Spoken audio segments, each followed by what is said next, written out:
ஸ்ரீசக்கர வரதாச்சாரியம் சுத்தசத்வ குருத்தமம் ஸ்ரீநிதிம் ராகவம் வந்தே ஹியபார கருணாகரம். கவசம் கனெக்ட் நேயர்களுக்கு நமஸ்காரம். பெரியாழ்வார் திருமொழியின் 4ஆம் பத்து முதல் திருமொழி 5வது பாசுரத்தை அனுபவிக்க நாம் மானசீகமாக ஸ்ரீவில்லிபுத்தூரை அடைகிறோம்.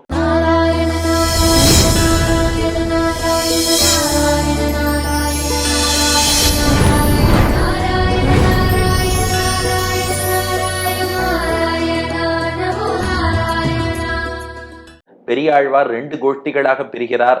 முதல் கோஷ்டி பெருமாளை சேவிக்க வேண்டும் என்று விரும்புகிறார்கள். இன்னொரு கோஷ்டி அவனை மனக்கண்ணால் ஞானக்கண்ணால் சேவித்தோம் என்ற ஆனந்தத்தை தெரிவிக்கிறார்கள். இப்ப 5வது பாசுரம். இப்ப இவாளுக்கு என்ன ஆசைன்னா, பெருமாளை சேவிக்கணும், தனியா இல்ல, பிராட்டியோடு கூடிய பெருமாள்னு சேவிக்கணும். அன்றைக்கு திருப்பார்கடல்ல இருந்து பிராட்டி அவதாரம் செய்த போது அந்த பிராட்டி பெருமாளுக்கு மாலையிட தாயாரோடு கூடிய பெருமாள், பிராட்டியோடு கூடிய எம்பெருமான் லக்ஷ்மி நாராயணன் திருமாலாக தரிசனம் தந்தானே, அப்படி சேவிக்கணும்னு ஆசைப்படுறா. அப்படிப்பட்ட திருமாலை எப்படி சேவிப்பது? வாருங்கள் 5வது பாசுரத்திலே காண்போம். நீரேறு செஞ்சடை நீலகண்டனும் நான்முகனும் முறையால் சீரேறு வாசகம் செய்ய நின்ற திருமாலை நாடுதிரேல் வாரேறு கொங்கை உருப்பிணியை வலிய பிடித்து கொண்டு தேரேற்றி சேனை நடுவு போர் செய்ய சிக்கெனக் கண்டாருளர். நீரேறு செஞ்சடை நீலகண்டனும் நான்முகனும் முறையால் சீரேறு வாசகம் செய்ய நின்ற திருமாலை நாடுதிரேல் வாரேறு கொங்கை உருப்பிணியை வலிய பிடித்து கொண்டு தேரேற்றி சேனை நடுவு போர் செய்ய சிக்கெனக் கண்டாருளர். இப்போ முதல் கோட்டி சொல்றான், நாங்க பெருமாளை சேவிக்கணும். எப்படின்னா, பிராட்டியோடு கூடிய பெருமாள், அது மட்டும் இல்ல, எல்லா தேவர்களாலும் துதிக்கப்படும் பெருமாளாக சேவிக்க வேண்டும். இங்கே சிவன் பிரம்மா எல்லாரும் நாராயணனை துதிக்கிறார்கள்னு காட்டப்பட்டுள்ளது. இதுக்கு பிரமாணம் இருக்கு. ஸ்ரீ வைஷ்ணவ சம்பிரதாயத்திலும் சிவனும் விஷ்ணு பக்தர் பெருமாளை வணங்குகிறார்னு இருக்கு. எதுக்கு முன்னாடியே சொல்றேன்னா, வேற யாரா பார்த்துட்டு இது அவுட் ஆஃப் கான்டெக்ஸ்டா, அது ஏன் சிவன் பெருமாளை வணங்குவதாக சொன்னார்னு வேற ஏதாவது டிபேட் பண்ணணும்னு நினைச்சார்னா தயவு செஞ்சு அதுக்கு இது இடம் இல்லை. ஆழ்வார்களுடைய கொள்கைப்படித்தான் அவரோட பாசுரம் இருக்கும். இப்போ ஒருத்தரும் ஒரு கொள்கையை பின்பற்றலாம், நம்ம எல்லாரையும் மதிக்கிறோம். அதுக்காக நம்ம பாட்டுக்கு என்ன இருக்கோ அந்த அர்த்தத்தை மாற்றக்கூடாது இல்லையா? அதனால பெரியாழ்வாருடைய கொள்கை, வேதநெறியின் கொள்கை, நம்ம எங்க ஆச்சாரியர்கள் காட்டிய கொள்கை, அதன் அடிப்படையில சொல்றோம். அதனால யாரையும் மனசை புண்படுத்தணும் இப்படி எல்லாம் நோக்கம் இல்லை. பாட்டுக்கு என்ன அர்த்தமோ அதை தெரிஞ்சுட்டு பகவத்குணத்தை அனுபவிச்சா அதுதான் நமக்கு தேவை. அதனால அந்த கோணத்தில் மட்டும் அணுகுமாறு, வேற எந்த கான்ட்ரோவர்சியும் இல்லாதபடி பார்த்து கொள்ளுமாறு தாழ்மையோடு கேட்டுக்கொள்கிறேன். பாசுரத்துக்கு வந்துருவோம். இப்போ பெருமாளை ஸ்துதி பண்றாளாம். யாருன்னா சிவபெருமான். எப்பேற்பட்ட சிவன்? பாட்டு பாருங்கோ. நீர் ஏறு செஞ்சடை நீலகண்டனும். சிவபெருமான் தலையில நீர் ஏறுன்னா நீர் ஏறி இருக்கான். எந்த தண்ணீர் அப்படின்னா, பெருமாளுடைய ஸ்ரீபாத தீர்த்தம். பெருமாள் உலகளந்த பெருமாளா உலகத்தை அளக்கிறார். அப்போ அவருடைய திருவடிக்கு பிரம்மா திருமஞ்சனம் பண்ணார். அந்த பெருமாளுடைய திருவடி தீர்த்தம் கங்கா நதியாக பூமிக்கு வந்தது. அந்த கங்கையை தன் தலைக்கு மேல் சுமந்து கொண்டார் சிவபெருமான். அப்ப நீர் ஏறுனா பெருமாளுடைய திருவடி நீர் ஏறி இருக்கக்கூடிய பாயக்கூடிய சடை, சடையை கொண்டவர். அது எப்பேற்பட்ட சடைனா செஞ்சடைன்னு. இந்த இடத்துல செஞ்சடை அப்படின்னா சிவந்த சடைன்னு அர்த்தம். சிவபெருமானுடைய சடை இருக்கே, அதுல லேசான ஒரு ரெட்டிஷ் டிஞ்ச் இருக்குமோ, அதுதான் சிவப்பான சடை. அதுதான் நீர் ஏறு செஞ்சடை. அல்லது இன்னொரு அர்த்தம், செஞ்சடைனா சிறப்பான சடைன்னு அர்த்தம். செம்மைங்கிற வார்த்தை இருக்கே, அது சிவப்பையும் குறிக்கும் சிறப்பையும் குறிக்கும். அப்ப சிறப்பான சடைனா, ஆமா, பெருமாளுடைய ஸ்ரீபாத தீர்த்தம் தலையில பட்டிருக்கு இல்லையா, அப்ப சிறப்பு தானே. அதனால சிறப்பான சடை நீரேறு செஞ்சடை, பெருமாளுடைய ஸ்ரீபாத தீர்த்தத்தை பெற்ற செஞ்சடையை கொண்ட நீலகண்டனும். கண்டம்னா கழுத்துன்னு அர்த்தம். நீலகண்டம்னா நீளமான கழுத்து கொண்டவர். என்ன காரணம்னா, வியாக்கியானத்துல மணவாள மாமுனிகள் காட்டுகிறார். இந்த பார்க்கடல்ல இருந்து காலகால விஷம் வந்தது இல்லையா, நாராயணன் தான் சிவபெருமானுக்கு கட்டளையிட்டான், இந்த விஷத்தை சாப்பிட்டுடுங்கோ, அது சாப்பிட்டு தேவர்களை காக்க வேண்டும், உங்கள் பொறுப்புன்னா. அவர் விஷத்தை சாப்பிட்டார். விஷம் ஏதாவது பண்ணிடாதான்னா மணவாள மாமுனிகள் அழகா காட்டுறார். இது வியாக்கியானத்துல உள்ள விஷயம். சிவபெருமான் தலையில சந்திரனை சுமந்து கொண்டார், இதயத்துல கருடனை தியானம் பண்ணிட்டார். இதயத்துல கருடன் இருக்கார், அதனால விஷத்தால கீழே போக முடியல. சில சமயம் விஷம் தலைக்கு ஏறும்பா, அமுதை பொழியும் நிலவு தலையில இருக்கு, விஷத்தால தலைக்கும் ஏற முடியல. அப்ப கீழே போனா கருடன் தடுக்கிறார், மேல போனா நிலவு தடுக்கிறது. அதனால கழுத்திலேயே நின்னுடுத்தான். இதுக்கு வேற சில வெர்ஷன்ஸ் எல்லாம் இருக்கு. இப்ப எதுவுமே அடியன் இல்லைன்னு சொல்லல. இந்த பாட்டு இந்த வியாக்கியானத்துல என்ன இருக்கோ பிரமாணங்களின் அடிப்படையில அதை வழங்குகிறேன். இதை ரசிக்கும்படி பிரார்த்தித்துக் கொள்கிறேன். விஷயத்துக்கு வருவோம். அதனால நீரேறு செஞ்சடை ஒரு பக்கம் பார்த்தா பெருமாளுடைய ஸ்ரீபாத தீர்த்தத்தை வாங்கிட்டு இருக்கார். இன்னொரு பக்கம் நிலவை தலையில் சுமந்து கருடனை இதயத்தில் சுமந்து அதன் மூலம் நீலகண்டன் கழுத்தோட விஷம் நின்று இருக்கு. அதுவும் நாராயணனுடைய அருள். இதையெல்லாம் நினைச்சு பார்த்து சிவன் பெருமாளை ஸ்தோத்திரம் பண்றாராம். அப்புறம் இன்னொருத்தர் யார் ஸ்தோத்திரம் பண்றாருன்னா நான்முகனும், நான்முகனாகிய பிரம்மா. ஏன் பிரம்மான்னு சொல்லாம நான்முகன்னு சொல்லணும்னா மணவாள மாமுனிகள் அழகா வியாக்கியானம் பண்ணார். பிரம்மா ஆசைப்பட்டு 4 முகம் வாங்கிட்டாராம். ஏன்னா பெருமாளை ஸ்தோத்திரம் பண்றதுக்கு ஒரு வாய் இருந்தா போராது, 4 வாய் இருந்தா நன்னா ஸ்தோத்திரம் பண்ணலான்னு நான்முகனாக ஆகி 4 நாவாலே எம்பெருமான ஸ்தோத்திரம் பண்றார்.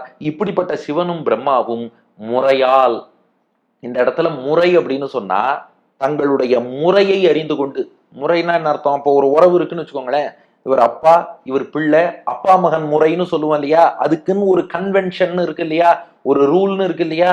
அது போல இவ என்ன நினைக்கிறாளாம், அந்த பகவான் நாராயணன், ஸ்ரீமன் நாராயணன் இவன் பரமாத்மா, நாம் எல்லோரும் அவனுக்கு சேஷபூத்தர்களான ஜீவாத்மாக்கள்னு கருதுகிறார்கள். மீண்டும் சொல்கிறேன், இதற்கு மாற்று கருத்து வேற கொள்கைகள் உள்ளவாள்லாம் இருப்பா. இப்ப அது டிபேட் பண்றதுக்கு இந்த கமெண்ட் செக்ஷனோ இந்த வீடியோவோ இடம் இல்லை. இந்த பாட்டுக்கு என்ன அர்த்தம்னு பார்ப்பது மட்டும்தான் நம்முடைய நோக்கம். அதை மீண்டும் மீண்டும் அடியன் டிஸ்கிளைமராகவே கொடுத்துடுறேன். முறையால் அப்படின்னா இங்க வியாக்கியானா தான் பண்ணியிருக்கார் மாமுனிகள். சேஷி பாவத்தை அறிந்து கொண்டு, பெருமாள் சேஷி, அவர் தான் எல்லாருக்கும் தலைவர். அவருக்கு மேன்மை சேர்ப்பதற்காக ஏற்பட்ட தொண்டர்கள் தான் தேவர்கள் உட்பட எல்லாருமே. 33 கோடி தேவர்களும் அந்த ஸ்தானத்துல தான் இருக்கா, பிரம்மா ருத்ரன் இந்திரன் உட்பட. அந்த முறையால் அவ அந்த முறையை தெரிஞ்சு கொண்டார்களாம். சிவபெருமான் பார்த்தார், அவனுடைய ஸ்ரீபாத தீர்த்தத்தை தலைமையில சுமக்கிறோம், அவன் அருளால இந்த விஷம் உள்ள இறங்காம கழுத்தோட நின்னுது. பிரம்மா பார்த்தார், அவனை துதிக்கத்தான் நமக்கு 4 நாக்கு இருக்கு. முறையால் அந்த முறையை புரிந்து கொண்டு சீர் ஏறு வாசகம் செய்ய நின்ற, இந்த இடத்துல வாசகம்னா துதின்னு அர்த்தம். பகவானை துதி செய்கிறார்கள். எப்படி? சீர் ஏறு, சீர்னா பகவானுடைய மங்கள குணங்கள், சீர் ஏறுனா அந்த மங்கள குணங்கள் நிறைந்திருக்கக்கூடிய வாசகங்களாலே. பெருமாளை ஸ்தோத்திரம் பண்றோம்னா அவர்கிட்ட குணங்கள் இருந்தா தானே துதிக்க முடியும். எந்த குணமுமே இல்ல, சில பேர் நிர்குணம்னு சொல்லிடுவா. ஒரு குணமுமே இல்லைன்னா என்ன சொல்லி துதிக்க முடியும்? அப்ப துதிப்பதற்குன்னு ஏதாவது குணம் இருக்கணும் இல்லையா, அந்த குணத்துக்கு தான் சீர்னு பேரு. சீர் ஏறு, அந்த குணங்கள் நிறைந்திருக்கக்கூடிய வாசகம். அப்படிப்பட்ட ஸ்தோத்திரங்களை சொல்லி செய்ய நின்ற, அந்த ஸ்துதி செய்ய நின்ற, அவர்கள்லாம் துதி செய்ய அதை பெற்றுக்கொண்டு நின்ற வெறும் பெருமாள் இல்ல, திருமாலை நாடுகிறேல். திருனா மகாலட்சுமி, திருமால் அந்த பிராட்டியோடு கூடிய பெருமாள். அந்த திருமாலை திவ்ய தம்பதியாக நாடுகிறேல். யாரெல்லாம் சேவிக்க விரும்புகிறேள்? நாங்க சேவிக்க விரும்புகிறோம், திருமாலாக காண விரும்புகிறோம். பிராட்டியோடு கூடிய பெருமாளை பிரம்மாவும் சிவனும். இங்க 2 பேரை ஏன் சொல்றான்னா, அப்படி இல்ல, அவ ரொம்ப பெரியவா, அவளே ஸ்தோத்திரம் பண்றான்னா மற்றவாளும் சேர்ந்து துதி செய்கிறார்கள்னு அர்த்தம். இப்போ ரொம்ப பெரியவரே ஒருத்தரை பாராட்டிட்டார்னா அவருக்கு கீழே உள்ளவாள்லாம் பாராட்டிடுவாங்கிறது நமக்கே புரிஞ்சிடும். அதனால சொல்லப்பட்ட விஷயம். அதனால இப்போ அவ 2 பேரும் ஏன் இங்க வந்தார்னா அதுக்காகத்தான். அவ ரொம்ப பெரியவா, அவர்களே பகவானை துதிக்கிறார்கள்னா பகவான் எவ்வளவு பெரியவன்னு பாத்துக்கோங்க. அப்படிப்பட்டவனை, பிராட்டியோடு கூடிய பெருமாளை யாராவது சேவிக்க விரும்புகிறீர்களா, நாடுகிறீர்களா? நாங்கள் நாடுகிறோம். முதல் கோஷ்டி சொன்னா. 2வது கோஷ்டி சொன்னா நாங்க சேவிச்சுட்டோம்ட்டா. பிராட்டியோடு கூடிய பெருமாளை ஆமா சேவிச்சோம். எங்க சேவிச்சேள்? ருக்மிணி கல்யாணத்துல சேவிச்சோம். அதே பெருமாள் தான் கிருஷ்ணனா அவதாரம் பண்ணார், அதே தாயார் மகாலட்சுமி தான் ருக்மிணியா அவதாரம் பண்ணா. என்னாச்சு? வாரேறு கொங்கை உருப்பிணியை வலிய பிடித்து கொண்டு தேரேற்றி. ருக்மிணிக்கும் சிசுபாலனுக்கும் கல்யாணம்னு ஏற்பாடு பண்ணிட்டா. ருக்மிணி கண்ணனுக்கு காதல் கடிதம் கொடுத்து அனுப்பினா. கண்ணன் கிடுகிடுன்னு ருக்மிணியின் இருப்பிடமான விதர்ப தேசத்துக்கு வந்தான். வந்தவன் என்ன பண்ணான்னா, வாரேறு கொங்கை உருப்பிணியை, கொங்கைனா மார்பகம், வார் அப்படின்னா மேலாடைன்னு அர்த்தம். வார் ஏறு கொங்கை, அதாவது மேலாடை அணிந்த திருமேனியை கொண்ட பிராட்டி ருக்மிணின்னு வந்திருக்கு பாருங்க.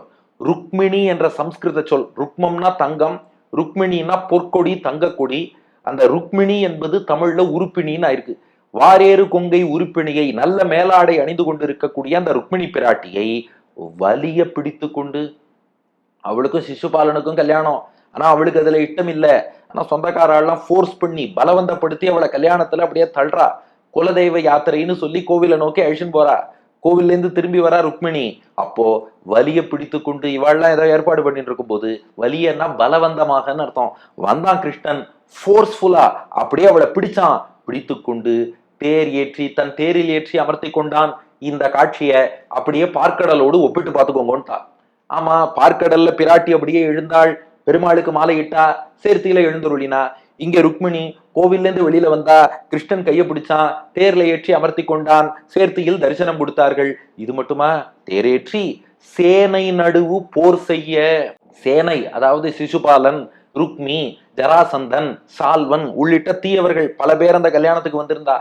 கிருஷ்ணன் ருக்மிணியை அபகரித்து செல்கிறான்ங்கிறதும் இவளுடைய சேனையெல்லாம் கிருஷ்ணனை எதிர்த்து போர் புரிய வந்தா. பலராமனோடு வந்த யாதவ சேனை அவர்களை வீழ்த்தியது. ருக்மிய கிருஷ்ணனை வீழ்த்திட்டான்.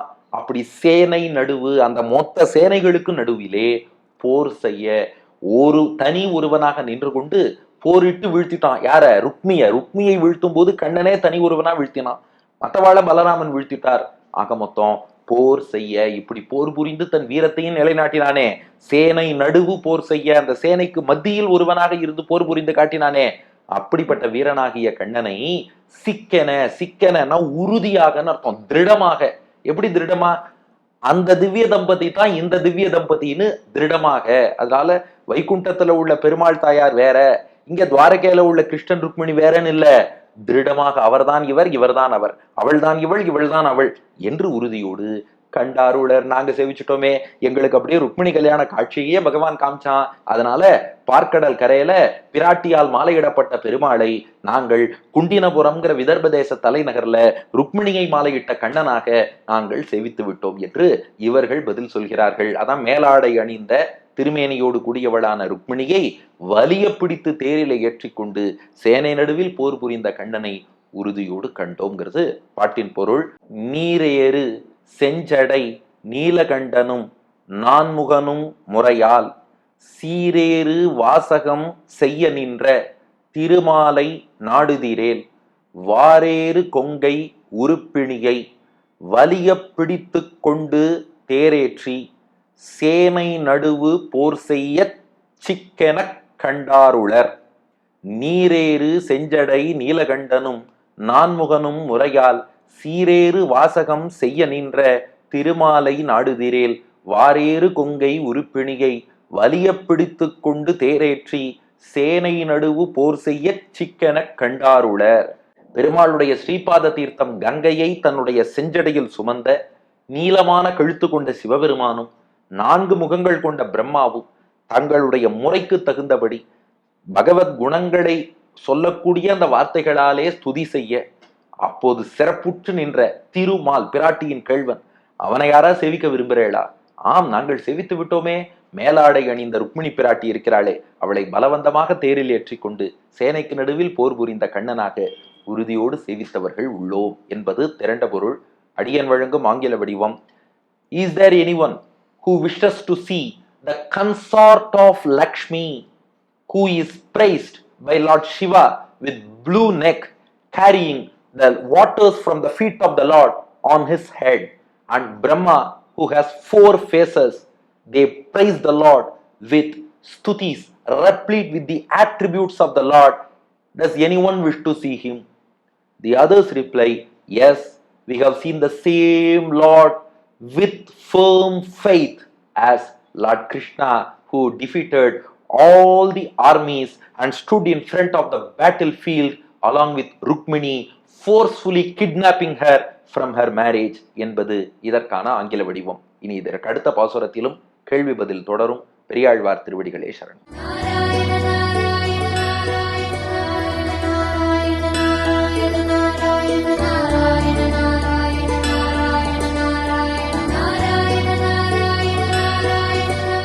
நீர் ஏறு செஞ்சடை நீலகண்டனும் நான்முகனும் முறையால் சீரேறு வாசகம் செய்ய நின்ற திருமாலை நாடுதேரில் வாரேறு கொங்கை உருப்பிணியை வலிய பிடித்து கொண்டு தேரேற்றி சேனை நடுவு போர் செய்ய சீக்கென கண்டார்